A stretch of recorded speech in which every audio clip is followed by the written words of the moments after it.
اگر آپ کو ہماری ویڈیوز اچھی لگتی ہیں تو ہمارے چینل تفسیر انما کو سبسکرائب کریں۔ شکریہ۔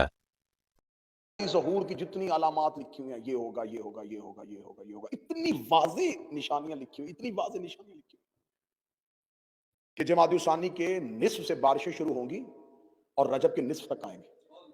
اتنی بارشیں ہوں گی، اتنی بارشیں ہوں گی، اتنی بارشیں ہوں گی کہ قبروں میں ہڈیوں کے اوپر گوشت آنا شروع ہو جائے گا۔ واضح نشانی ہے۔ پھر رجب کے بعد پھر وہ ایک ایسا رمضان آئے گا کہ اس رمضان کے اندر واضح نشانی فرامین جتنی بھی غیبت کی کتابیں اٹھا جتنی غیبت کی کتابیں اٹھا کے دیکھو کہ وہ رمضان ایسا ہوگا کہ اس رمضان میں پہلے چاند گرہن ہوگا، پھر سورج گرہن ہوگا۔ مولا فرماتے ہیں کہ اس رمضان میں جب شب قدر کے اعمال کر لو تو اعمال کرنے کے بعد اپنے گھروں کی کھڑکیاں بند کر لینا اور شیشے کے قریب نہ رہنا۔ ایک زوردار دھماکہ ہوگا، زمین لرز جائے گی۔ آج کے دور کی یہ عالمی جنگوں کی پیشن گوئی ہے، عالمی جنگیں شروع ہو جائیں گی۔ واضح ترین حدیث کی کتابوں میں کون سا ملک کس پہ حملہ کرے گا، کون سا ملک کس پہ حملہ کرے گا، کون سا ملک کس پہ حملہ کرے گا، ایسی افراتفری کا عالم ہو جائے گا۔ ایران کی حکومت 7 حصوں میں تقسیم ہو جائے گی اور ایران سمٹ کے خراسان میں آ جائے گی۔ جو ایران خراسان میں سمٹ کے آ جائے گا تو اس وقت معصوم فرماتے ہیں کہ شب عاشور ہوگی۔ شب عاشور کو خراسان سے سیاہ پرچموں کے ساتھ 10,000 کا لشکر مکہ کی طرف بڑھنا شروع ہوگا اور ایک خراسانی ہے جس کی قیادت میں اٹھے گا۔ جب میں نے یہ نشانی پڑھی تو میں نے دیکھنا شروع کر دیا کس ملک کا پرچم میں سیاہ ہے۔ مجھے نیلے پیلے سبز پرچم نظر آئے، ایک ہی نظر آیا کہ سیاہ پرچم صرف عباس کا ہے۔ اور شب عاشور میں اگر سیاہ پرچموں کے ساتھ اٹھنا ہے تو یہ کوئی جلوس آ رہا ہے جو مکہ کی جانب بڑھے۔ عاشور کی صبح کتابیں کہتی ہیں کہ یہ نصف شب سے لے کے اول وقت تک کا ٹائم ہوگا۔ عاشور کا دن ہوگا، بروز جمعہ ہوگا۔ مکہ کی پہاڑیوں سے میرے آقا و مولا چلتے ہوئے آئیں گے اور بیت اللہ کے ساتھ ٹیک لگا کے کھڑے ہوں گے اور آواز دے کے کہیں گے انا حجت اللہ علی العرش، میں زمین پر اللہ کی حجت ہوں۔ انسانیت 3 گروہوں میں بٹ جائے گی۔ پہلے وہ ہیں جو یہ کہیں گے کہ یہ امام کی آواز ہی نہیں ہے، دوسرے وہ ہیں جو یہ کہیں گے کہ ضروری امور سر انجام دیں اور پھر امام تک پہنچیں، تیسرے وہ ہیں کہ جو ہی امام کی آواز آئے گی انا حجت اللہ علی العرش تو لبیک کہہ کے اٹھیں گے۔ پہلا گھر میں ہوگا، دوسرا مکے میں ہوگا، وہ امام تک پہنچ جائیں گے۔ 10,000 کا لشکر خراسان کی طرف سے آئے گا اور امام کے پیچھے 4 نبی چل رہے ہوں گے، الیاس و خضر، ادریس و عیسیٰ، یہ امام کے ساتھ ہوں گے۔ میرے مالک مکہ سے اپنے قیام کو شروع کریں گے اور بیت اللہ پہ اذان ہوگی۔ بیت اللہ پہ میرا آقا و میرا مولا میرا وارث اذان دے گا۔ حضرت عیسیٰ زمین پہ اتر آئیں گے۔ حضرت عیسیٰ کا زمین پہ اترنا، خدا نے عیسیٰ کو زندہ اس لیے رکھا ہے کہ زمین پہ اکثریت پہ عیسائیوں کی حکومت ہوگی، پوری زمین کے اکثریتی حصے پہ عیسائیوں کی حکومت ہوگی۔ جناب عیسیٰ جب زمین پہ آ کے کہیں گے کہ میں خدا کا بیٹا نہیں، یہ میرا امام ہے، عیسائی ایک لمحے میں اپنا عقیدہ بدلیں گے اور مہدی کے قدموں میں اپنا سر رکھ دیں گے،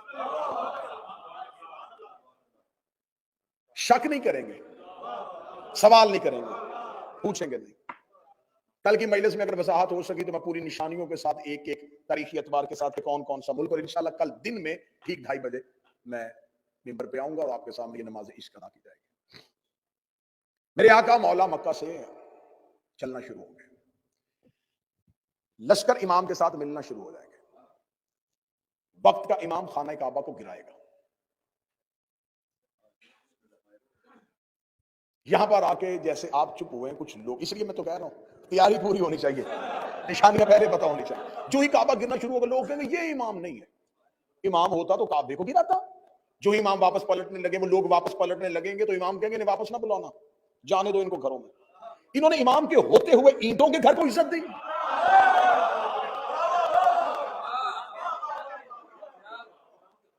امام کے ہوتے اینٹوں کے گھر کو عزت دی۔ پھر امام جو بچ جائیں گے، جن کو یقین ہوگا، امام ان کو کہیں گے یہ اپنی بنیادوں پہ نہیں ہے، جہاں حضرت ابراہیم نے اٹھایا تھا وہاں ہے ہی نہیں، جاؤ جا کے تاریخیں اٹھا کے دیکھو، 7 مرتبہ تو کعبہ تعمیر کیا گیا ہے، یہ کعبے کی طواف کا رقبہ ہی نہیں ہے۔ مولا امیر المومنین نے کہا تھا جب رکن کا مقام ابراہیم پہ رکھنے لگے تھے، علی نے فرمایا یہ مقام نہیں ہے ابراہیم کا. آپ یہ جا کے کتابوں سے پڑھنا کہ کب آخری بار کعبہ جو ہے اس کو کب تعمیر کیا گیا. امام کعبے کو اس کی بنیادوں پہ رکھیں گے جہاں پہ ابراہیم نے رکھی تھی. مسجد نبوی کو وسیع کیا جائے گا، امام وہاں سے شروع ہوں گے. زمین و آسمان پہ جہاں جہاں آقا و مولا کے ماننے والے ہیں وہ مکہ پہنچنا شروع ہوں. میرے آقا و مولا کا لشکر نجف کی طرف چل رہا ہوگا، کیونکہ میرے مولا کا دارالحکومت کوفہ ہوگا، اور اس دور کا کوفہ جو آج ہے وہ نہیں ہوگا. یہ نجف اور کربلا یہ کوفہ کے اندر ہی ہوگا. میرے مولا چل رہے ہوں گے اور وادی بیدا پہ جا کے گمسان کا رن پڑے گا. سامنے سے ابلیس اپنے پورے لشکر کے ساتھ مہدی کا رستہ روکے گا. امام بڑھ رہے ہوں گے اور وادی بیدا کے قریب امام پہنچ چکے ہوں گے. گھمسان کا رن ہوگا. امام کے ساتھ 4 انبیاء ہوں گے. امام کے ساتھ 313 صحابہ ہوں گے. امام کے ساتھ 10,000 کا لشکر خراسان سے آئے گا، 12,000 کا یمن سے آئے گا، لاکھوں کا ہجوم امام کے ساتھ ہوگا. وادی بیدا میں دوپہر کے وقت جنگ شروع ہوگی اور رات چھانے کے قریب ہو جائے گی. ایسے تلواروں کے ساتھ تلواریں اور شعلے آسمان کی طرف جا رہے ہوں گے. یہ ابلیس پہنچے گا اور ابلیس پہنچ کے امام کا رستہ روکے گا. ادھر سے سفیانی کا خروج ہو جائے گا، یمانی کا خروج ہو جائے گا، دجال کا خروج ہو جائے گا. امام جنگ کر رہے ہوں گے، یا پیچھے سے ایک آواز آئے گی، مہدی تلوار نکال میں آ گیا ہوں. لشکر کہے گا مولا یہ کس کی آواز ہے؟ فرمایا حسین کا علمدار عباس آ گیا ہے. حسین کا علمدار عباس آ گیا ہے. حضرت ابوالفضل عباس اپنی تلوار کو نیام سے نکالے ہوئے، اشل پہ سین رکھے ہوئے عباس آ کے مہدی کے لشکر کا علم اٹھائے گے. مہدی کے لشکر کا علم اٹھا کے حضرت عباس اس وادی بیدا میں خمسان کے رن میں یوں سروں کو تروں سے جدا کر رہے ہوں گے. یا ابلیس مہدی کے گھوڑے کے سامنے کھڑا ہوگا، یا مشرق کی جانب سے ایک ندا آئے گی، مہدی کب آنا نا میں بھی آ گیا ہوں. آواز آئی اب کون آیا ہے؟ آواز آئی اسد اللہ علی آ گیا.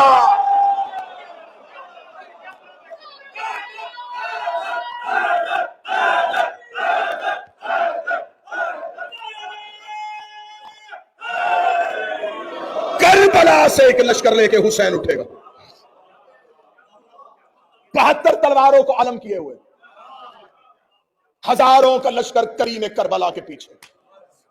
اب میں یہاں تک آخری جملہ کہوں گا اور یہیں آ کر فضائل رکنے لگا. ہر مظلوم اپنے ظالم سے بدلہ لے گا، ہر مقتول اپنے قاتل سے بدلہ لے گا.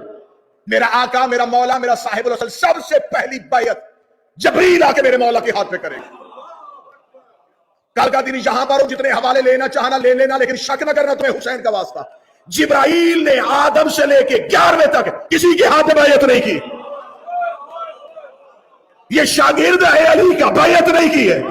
یہ بیعت صرف مہدی کے ہاتھ میں کرے.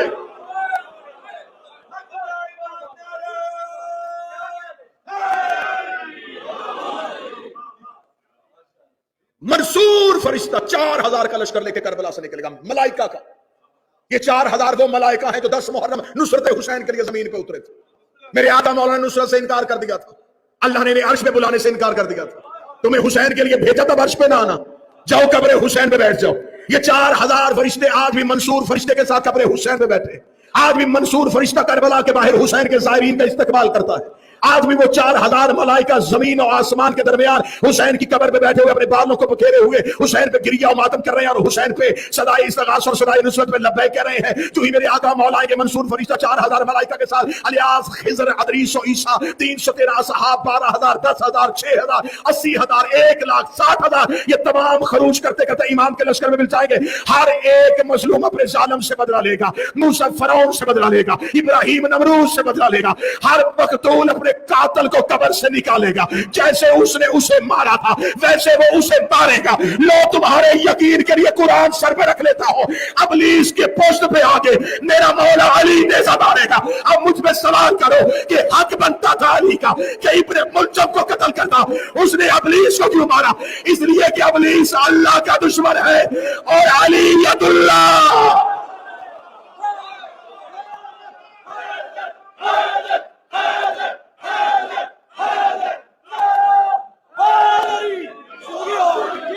اللہ کے دشمن سے بدلا،